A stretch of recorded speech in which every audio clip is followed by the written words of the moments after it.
So welcome back guys to our YouTube channel. So आज हम lecture 4 के बारे में पढ़ने जा रहे हैं। हमने एथिक्स काफ़ी अच्छे से हम पढ़ रहे हैं और लेक्चर 4 जो है आज इसमें हम पढ़ने जा रहे हैं। एक second, let me get this. Okay, so आज हम लेक्चर 4 में पढ़ने जा रहे हैं डिटरमिनेंट्स ऑफ एथिक्स। मतलब कि सिंपल सिंपल सा है कि हम राइट और रॉन्ग, सॉरी, राइट और रॉन्ग में हम कैसे डिफरेंशिएट करेंगे और ऐसे कौन से डिटरमिनेंट्स हैं जो हमें राइट और रॉन्ग डिटरमाइन करने के लिए हेल्प करते हैं। मतलब हम राइट हैं या हम रॉन्ग हैं, इसको हमें अगर डिटरमाइन करना है तो उसमें से कौन से फैक्टर्स हैं जो हमें हेल्प करते हैं। सो इसमें मैं आपको थोड़ा सा अलग तरीके से बताऊंगा। ये नेगेटिव जो कॉनोटेशन होती है उसके थ्रू मैं आपको बताऊंगा।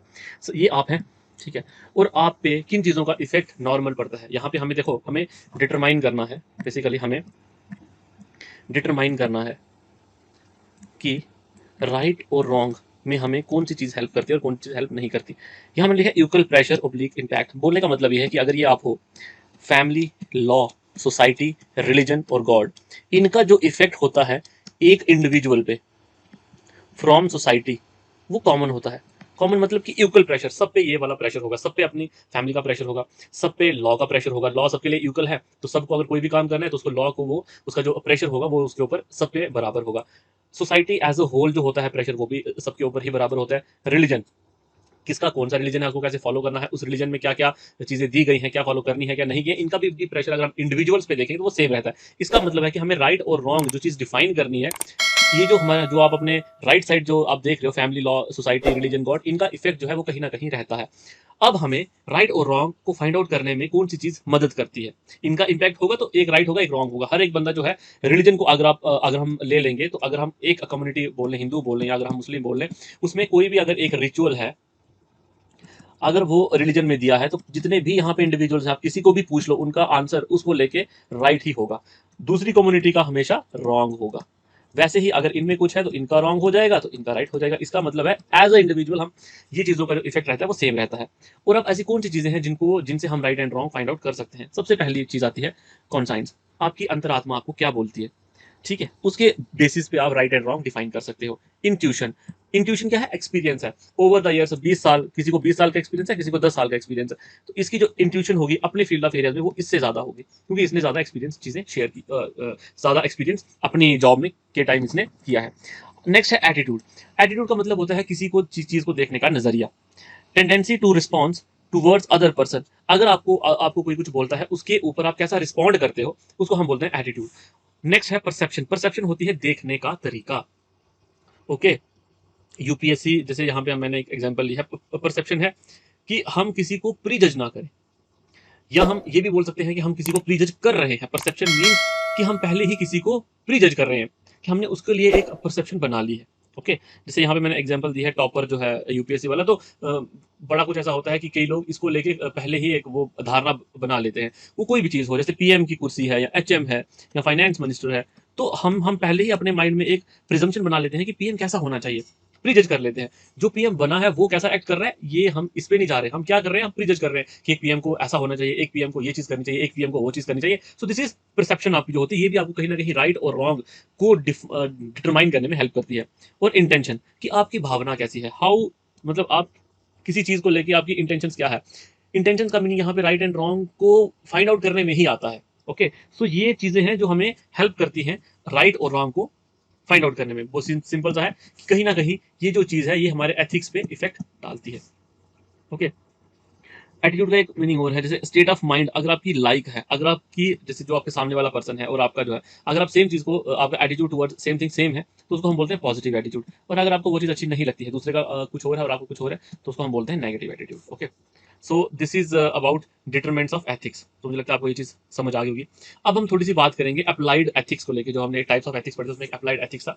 उसमें जो, क्योंकि ये टॉपिक करंट में भी रहता है और ऐसे भी आपको ये चीजें पता होनी चाहिए, ये चीजें एथिक्स का जो जो चीजें हैं, अगर आपको ये डेफिनेशन, ये स्टेट ऑफ माइंड आपकी अगर अच्छी है, आप इन चीजों को समझ सकते हो, तो ये चीजें आपकी ऐसे में काफी ज्यादा आपकी हेल्प करती हैं। ओके, काफी ज्यादा हेल्प करती हैं आपको ये। जैसे अप्लाइड एथिक्स की एक ब्रांच है मीडिया एथिक्स, तो ये हम पढ़ने वाले हैं, क्योंकि मीडिया काफी हद तक जो है ना सोसाइटी के अंदर है। कम से कम ऐसा रफली बोला जाता है कि 15 करोड़ के जो लोग हैं उनके पास मोबाइल फोन्स हैं, फोन फोन अवेलेबिलिटी है। तो मतलब फोन अवेलेबिलिटी, नेट अवेलेबिलिटी है, और नेट अवेलेबिलिटी है तो मीडिया के साथ वो कहीं ना किसी तरीके से जुड़े रहते हैं। तो कहीं ना कहीं ये चीज़ हमारी सोसाइटी पे काफ़ी इफेक्ट डालती है। इसको हम पढ़ लेते हैं, मीडिया एथिक्स क्या है। पहले क्या मीडिया क्या है। मीडिया है to serve the people with news, with views, comments and information on the matters of public interest। ऐसी चीज जिसमें पब्लिक इंटरेस्ट के इरादे से आप लोगों को कोई न्यूज देते हो या कोई कमेंट करते हो या कोई इंफॉर्मेशन शेयर करते हो, उसको हम मीडिया बोलते हैं। ठीक है, आर्टिकल 19(1) जो है ये हमें क्या बोलता है, अच्छा, ये तो 19(1) तो हमारा कॉन्स्टिट्यूशन का है, freedom of speech and expression. तो ये हमें काफ़ी बड़ा ये आर्टिकल है, इसमें काफ़ी चीज़ें आती हैं और हम इसको इंडिया में हम इसको ट्रू सेंस में फॉलो भी करते हैं। सो अगर हम बात करें कि हमें यहाँ पे मीडिया की बात कर रहा था, अब हमें पब्लिक इंटरेस्ट में न्यूज़ तो देनी है, लेकिन इन कौन से मैनर में, इन फेयर, एक्यूरेट और अनबायस्ड मैनर में हमें वो चीज़ देनी है। Therefore ethics is very important with respect to media, क्योंकि इसका इफेक्ट ऑन द सोसाइटी काफ़ी ज़्यादा होता है, तो इसलिए इसका फेयर, एक्यूरेट और अनबायस्ड होना बहुत जरूरी है। अब ये चीज़ें कैसे एम्बाइब होंगी, ये होंगी through ethics. Therefore ethics becomes very important in media. So media must ओबे ड्यूटीज एंड ऑब्लिगेशंस। ये मीडिया को हमेशा जानना है कि उसकी ड्यूटीज और उसकी जो ऑब्लिगेशंस है वो उसको फॉलो करनी है। अब उसकी ड्यूटीज और ऑब्लिगेशंस हैं क्या? पहली बात तो है अनबायस्ड इंफॉर्मेशन देनी है, broadening the thinking of citizen. आपको सिर्फ न्यूज देनी है, इसको आपको इस हिसाब से देना है कि लोग सोचें, ना कि आपको कुछ जज करके उनके सामने प्रेजेंट करना है। Media must criticise fairly against spirit of justice. उसको हमेशा एक जस्टिस के स्पिरिट को देख के क्रिटिसाइज करना चाहिए। For the sake of TRPs and other things उसको वैसा क्रिटिसाइज नहीं करना चाहिए। Unity and brotherhood among people, ये मीडिया का काम है, क्योंकि वो इतनी बड़ी सोसाइटी को इफेक्ट करता है, तो unity and brotherhood among the people they have to generate. Okay, जैसे यहाँ पे हम देखते हैं कि उन्होंने एक मीडिया यहाँ पे बड़ा इररिस्पॉन्सिबल बिहेव किया था। जब 26/11 अटैक हुआ था तो उन्होंने लाइव कवरेज दी थी, इन सिर्फ just to increase their TRP, कि लोग मैक्सिमम अपना मीडिया चैनल चलाएं, but it led to more casualties. अब आपको सारा पता है कि उस टाइम क्या हुआ था, लेकिन जस्ट एन एग्जाम्पल कि मीडिया अगर गलत हो जाए तो कितना हैवी नुकसान भी हो सकता है। ये तो हो गया मीडिया, ये हो गया उसके एथिक्स इशू, उसको करना क्या चाहिए। अब पढ़ते हैं एथिकल इश्यूज कि इश्यूज क्या है मीडिया के साथ एथिकल। सबसे पहला आता है पेड न्यूज। ठीक है, जब जैसे कि हमें पता है कि जो मीडिया है उसकी रीच बहुत ज्यादा है, मासेज तक पहुंचता है, तो it influence to choose MP and MLAs. तो पेड न्यूज से क्या हो रहा है, एमपी और एमएलएज को चूज कर सकते हैं। इसका एक एग्जांपल अगर आपको देनी हो तो आप दे सकते हैं कि Ashok Chauhan 2010 funds for paid news, उन्होंने आप इस न्यूज आर्टिकल को कहीं पे सर्च कर सकते हैं, विकिपीडिया भी देख सकते हैं। अशोक चौहान जो थे उन्होंने पेड न्यूज के लिए थी, फिर उसके बाद उनके ऊपर कार्रवाई भी हुई, लेकिन दिस इज एन एग्जाम्पल कि कैसे इन्फ्लुएंस किया जाता है एमपी एमएलए को बनाने के लिए। क्यों? क्योंकि इसका इफेक्ट जो है वो मासेज तक है। अब देखिए वेस्ट बंगाल में क्या हो रहा है हम नहीं जानते, it is only through media कि हमें पता चलता है। Okay, so that is why media needs to be responsible. So it has negative impact on democracy. अगर पेड न्यूज है तो उसका नेगेटिव इंपैक्ट हो जाएगा डेमोक्रेसी पे।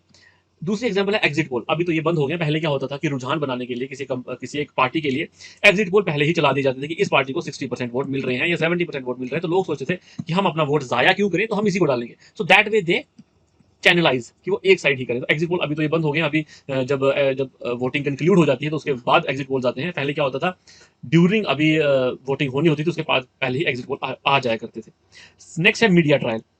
ये भी आपने देखा होगा, इसका एक एक्सक्लूसिव जो एग्जांपल है वो है रिया चक्रवर्ती। सुशांत सिंह राजपूत का जो केस था, अब इन्होंने सुसाइड था या मर्डर था, उस पर हम नहीं जाएंगे, लेकिन उस केस में रिया चक्रवर्ती पे मीडिया ने ही ट्रायल कर दिया था, जस्टिस बाय मीडिया। तो मीडिया ने ही जस्टिस दे दिया था। तो वो कोर्ट वोट वाला जो था जाने वाला, वो था ही नहीं, कोर्ट का उन्होंने वेट भी नहीं किया, उसको मीडिया ने ही कर दिया था डिक्लेयर कि जो भी किया है उन्होंने किया है। और यहाँ पे मैं एक चीज़ और भी ऐड करूंगा, मीडिया ट्रायल में जस्टिस बाय मीडिया हो जाता है। इसमें काफ़ी केस हैं, जैसे हम मीडिया ही ट्रायल कर देती है। जैसे एक एनकाउंटर हुआ था, एनकाउंटर, इसका एनकाउंटर में कई बार मीडिया ट्रायल को पहले ही कर देते हैं, या किसी का मर्डर होता है। तो एक केस और भी है, फेमस ड्रग केस, जिसमें कि ना शाहरुख खान जो थे उनके बेटे का नाम आया था, बाद में उनको बरी कर दिया गया, लेकिन वो भी है कि उनमें पहले ही मीडिया ट्रायल हो गया। इससे होता यह है कि मीडिया एक काइंड ऑफ परसेप्शन क्रिएट कर देता है, उसके बाद अगर वो बंदा बेगुनाह भी साबित हो जाए, लेकिन in the eyes of masses उसकी जो इमेज है वो हमेशा नेगेटिव रहती है। So that way it is very degrading, मैं तो ये बोलूँगा। नेक्स्ट है येलो जर्नलिज्म। येलो जर्नलिज्म मतलब कि कंपटीशन के चक्कर में, टीआरपी के चक्कर में, एड्स के चक्कर में आपने कुछ आप ऐसा कर जाते हो जो कि आपको नहीं करना चाहिए। एज अ मीडिया चैनल बोल लें, मीडिया पर्सनल बोल लें, या media as a whole agency बोल लें। जैसे कि 26/11 अटैक मैंने आपको बता दिया, इसकी लाइव कवरेज हो गई थी। तो जो एनिमी साइड पे जो हमारे उनके हैंडलर्स थे वो उनको न्यूज़ फोन पे बता रहे थे कि कहाँ से मिलिट्री आ रही है, कहाँ से क्या आ रहा है। तो उसमें हमारी जो कैजुअलिटीज थी वो काफ़ी ज़्यादा इंप्रूव नहीं हो गई थी, काफ़ी ज़्यादा बढ़ गई थी। मैं तो इंप्रूव तो इट्स रॉन्ग वर्ड, बट काफ़ी ज़्यादा बढ़ गई थी। तो सो दैट वे हम बोल सकते हैं कि येलो जर्नलिज्म की साइड भी नहीं जाना चाहिए। This is also ethical issues. Leaning towards political parties, आपने कई बार देखा है कि कुछ ऐसे चैनल्स होते हैं जो प्रो पार्टीज होते हैं, कुछ ऐसे होते हैं जो अगेंस्ट होते हैं। For example UP election, but news given on the basis of, देखिए यूपी में क्या हुआ था कि जब इलेक्शंस आने वाले थे तो न्यूज़ वहाँ पे लोग चलाते थे on the basis of caste. Caste के बेसिस पे वहाँ पे न्यूज़ चलती थी कि इतने जाट हैं वहाँ पे, इतने ब्राह्मण हैं, इतने मुस्लिम्स हैं, इतने शिया हैं, इतने सुन्नी हैं, इतने अहमदियाज हैं। तो ये ऑल दैट थिंग्स जो है, ये जो सारी चीज़ें हैं, ये कहीं ना कहीं चीज़ों को इफेक्ट करती हैं। तो लीनिंग टुवर्ड्स पॉलिटिकल पार्टीज भी एक एथिकल इशूज है विद मीडिया। फिर हमने देखा है स्टिंग ऑपरेशन। स्टिंग ऑपरेशन अच्छे भी होते हैं। जैसे एक ऑपरेशन हुआ था, जैसे गुड की अगर मैं आपको एग्जांपल दूं, ऑपरेशन हुआ था ऑपरेशन दुर्योधन। इसमें क्या हुआ था कि जो एमपी था उन्होंने एक्सेप्ट किया था bribe, it's not bride, it's not, it's bribe for tabling questions in parliament. की मैं क्वेश्चंस में सवाल पूछूंगा, आप मुझे उसके पैसे दीजिए, मैं वहां पूछूंगा। तो बैड में ये है कि ये फेक भी होते हैं। हमने कई ऐसे स्टिंग ऑपरेशंस देखे हैं कि जो फेक भी हैं, काफी न्यूज में रहते हैं कि ये तो फेक स्टिंग ऑपरेशंस थे। Okay, so next is miss use of social media. देखिए, सोशल मीडिया तो मीडिया से भी ज्यादा पावरफुल है, because it affect millions in one go. इसकी जो रीच है वो बहुत ही ईजी है। मैक्सिमम इन प्रेजेंट सिनेरियो आज के टाइम में सोशल मीडिया से भी ऊपर है। जैसे सोशल मीडिया का जमाना, फॉर एग्जांपल अमेरिकन इलेक्शंस, इसके ऊपर बोलते हैं कि जो रशिया था उन्होंने कुछ इसमें किया था। अब दिस इज इसमें कुछ आइडिया नहीं है कि ये किया था नहीं किया था, लेकिन जो न्यूज में आया था कि they have some role in that, और इन्होंने थ्रू सोशल मीडिया ही अफेक्ट किया था प्रेसिडेंट इलेक्शन। जैसे जे का जो प्रोटेस्ट होता है, जे में जो प्रोटेस्ट होता है, क्योंकि क्या है, कहीं पे कुछ हो जाता है तो प्रोटेस्ट की न्यूज जो है वो एकदम से, क्योंकि इतने व्हाट्सएप ग्रुप हैं, इतना सब कुछ है, एकदम से लोग प्रोटेस्ट पे आ जाते हैं, स्टोन पेल्टिंग करते हैं, पब्लिक प्रॉपर्टी को जो है डैमेज करते हैं। तो ये सब चीज़ें कैसे एकदम से और हो जाती है organise, it is only because of social media, क्योंकि इसकी रीच बहुत ही ज़्यादा है। So that way it is also an ethical issue, क्योंकि ऐसा ना हो कि कोई मीडिया जो है, क्योंकि it's a type of media, तो मीडिया कोई फेक न्यूज़ चला दे, और ये जो हैंडलर, ये जो व्हाट्सएप ग्रुप होते हैं, ऑल दैट होते हैं, ये उस चीज़ को एकदम से हाइप करके प्रोटेस्ट हो जाते हैं, जो कि नहीं होने चाहिए, क्योंकि वो न्यूज़ ही फेक होती है। So that way I am saying कि ये चीज़ बहुत ही खराब है। Peak into your personal life, ये आल्सो हमारे पास एक बड़ा इसकी मतलब एक एग्जांपल है, रिया चक्रवर्ती, जो उनकी, क्योंकि उनके ऊपर कुछ केस हुआ था, तो उसके बाद ड्रग का जो मामला था, उसके बाद उनकी फैमिली को भी इसमें एंगेज कर दिया गया, जो कि नहीं करना चाहिए था। तो this is in a way, media को हमेशा ये चीज़ समझनी चाहिए कि हमें ये चीज़ नहीं करनी। जैसे पीएम को लेके भी उनकी फैमिली को लेके, उन्होंने जो काम किया अपनी लाइफ में एज अ टीनेजर या तो उनको भी काफ़ी हरास किया गया, वो भी गलत है। जैसे इट्स नॉट गुड, ये अच्छी चीज़ नहीं है, क्योंकि मीडिया को ये चीज़ हमेशा ध्यान रखनी है कि वो क्या कर रहे हैं और क्या नहीं कर रहे हैं। So this is all, this is about, आपको कोई भी ऐसा अगर आ जाएगा, देखो मीडिया के ऊपर आपको जब भी कोई आएगा क्वेश्चन, तो आपको पता होना चाहिए कि उसकी ड्यूटीज़ क्या है और उसके साथ इश्यूज़ क्या हैं। वे फॉरवर्ड आपका हर एक चीज़ का आप निकाल सकते हो। जैसे पीक इंटू पर्सनल लाइफ, तो ये बिल्कुल ही नहीं होना चाहिए, इसमें कोई वे फॉरवर्ड है ही नहीं है। जब तक जो क्रिमिनल है उसके अगेंस्ट का, इसमें आप ये चीज़ लिख सकते हो कि इनके अगेंस्ट लॉ होने चाहिए, इनके अगेंस्ट एक्ट होने चाहिए हमारे पार्लियामेंट में पास, जिसे ये सारी चीज़ें जो है मीडिया के ऊपर कर्ब्स हों कि वो चीज़, ये चीज़ नहीं कर सकते। ठीक है, तो ये हो गया हमारा एक टॉपिक। नेक्स्ट जो हम आज बात करेंगे नेक्स्ट, वो है रेफ्यूजी एथिक्स। ये भी एक बहुत ही इंपॉर्टेंट टॉपिक है एथिक्स को लेके, क्योंकि it is based on humanity basis इसका। ठीक है, रेफ्यूजी कौन होता है? जो कि बाहर, जो मतलब एक ऐसे एरिया से आता है जहाँ पे उसको परसिक्यूशन का डर हो या परसिक्यूटेड हो, तो उसके अगेंस्ट एथिक्स पढ़ना बहुत इंपॉर्टेंट है, क्योंकि एक ह्यूमैनिटी बेसिस पे हमें ये चीज़ पता होनी चाहिए कि एक रेफ्यूजी के क्या राइट्स होते हैं, हमें उसको एथिकली कैसे हैंडल करना चाहिए। This is also part of applied ethics. ये भी आपको एसए में, जीएस में आपको हमेशा ये चीज़ काम देगी, ठीक है, आपको एक अच्छी आंसर राइटिंग में ये चीज़ काम देगी।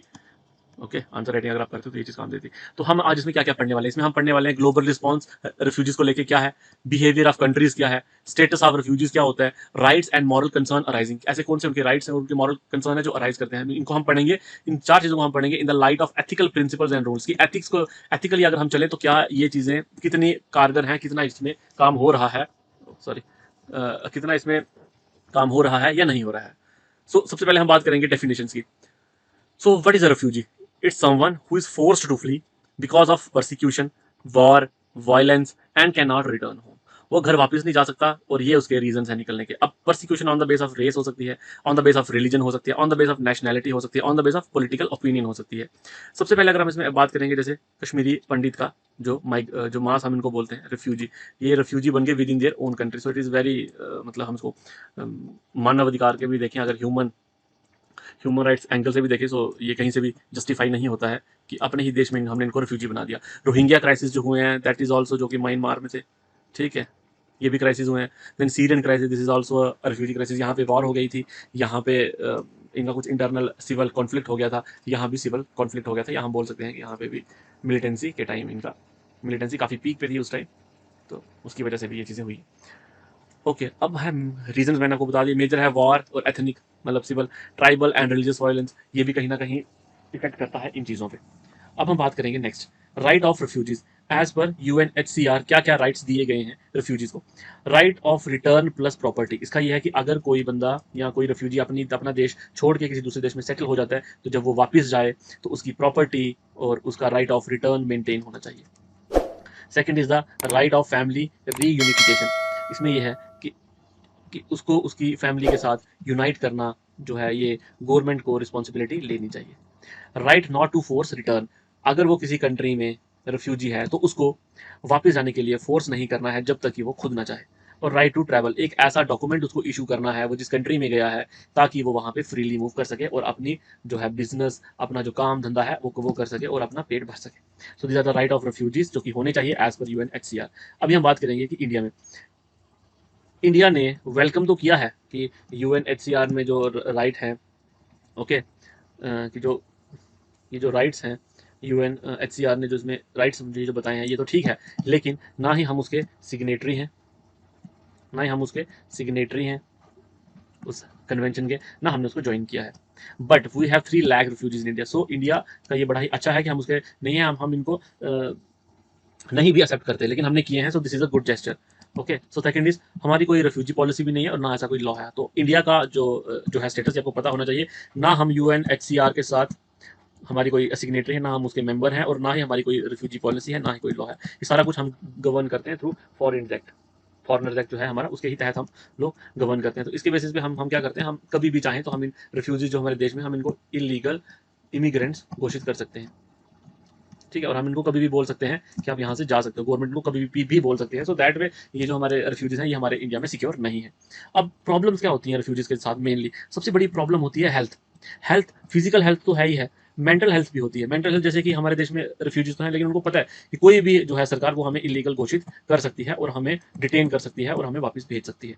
ठीक है, सो इसकी वजह से वो लोग डिप्रेशन में चले जाते हैं, कई बार उनको काफ़ी ज़्यादा बीमारी लग जाती है। सो दैट वे एक्सप्लॉयटेशन होती है रेफ्यूजीज की, बैगर बना दिए जाते हैं, हरासमेंट होती है, सेक्सुअल रेप होते हैं। तो ये सारी चीज़ें जो है ये रेफ्यूजी के साथ जुड़ी हैं। उनकी सिक्योरिटी को लेकर ह्यूमन ट्रैफिकिंग होती है। ये तो हम काफ़ी ज़्यादा पढ़ते हैं कि एशिया में बहुत ज़्यादा ये जो एरियाज है यहाँ पे ह्यूमन ट्रैफिकिंग होती है। क्योंकि सॉरी, एशिया नहीं, central Asia, it's central Asia के जो देश हैं वहाँ पे काफ़ी ये चीज़ होती है, ओनली बिकॉज कि वहाँ पे रिफ्यूजीज बहुत ज़्यादा है, वहाँ पे तो काफ़ी ज़्यादा अटेंशन है, तो इसलिए वहाँ पे ये चीज़ें प्रॉब्लम क्रिएट करती हैं। इलीगल माइग्रेंट्स, जैसे कि मैंने आपको बोला कि जैसे अगर किसी ने इसको फॉलो नहीं किया है यूएनएचसीआर को, वो तो किसी को भी वो इलीगल माइग्रेंट्स उनको घोषित कर सकते हैं, उनको डिटेन करते हैं और return to their own countries. Article 14 जो है यूएनएचसीआर का, वो क्या बोलता है? Right to seek and enjoy in other countries asylum. Right to seek and enjoy in other countries asylum.